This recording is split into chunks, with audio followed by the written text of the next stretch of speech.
Была biliyorsun ya şunday обидно.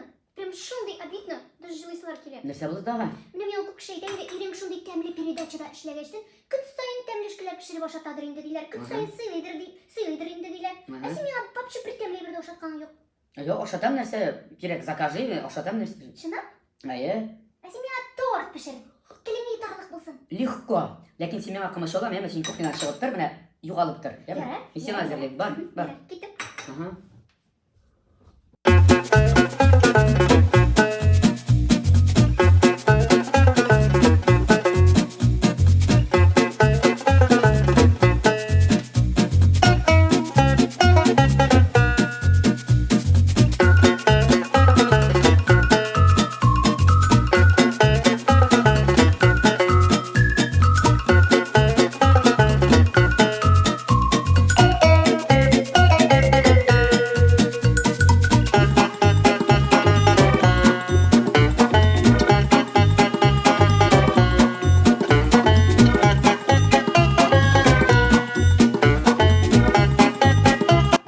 Алло.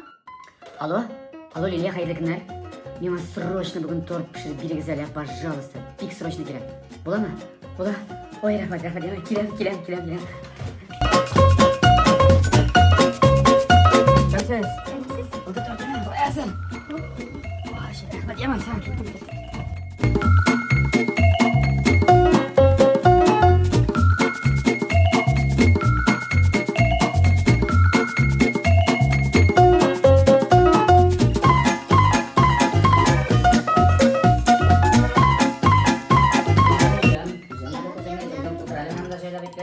Otur.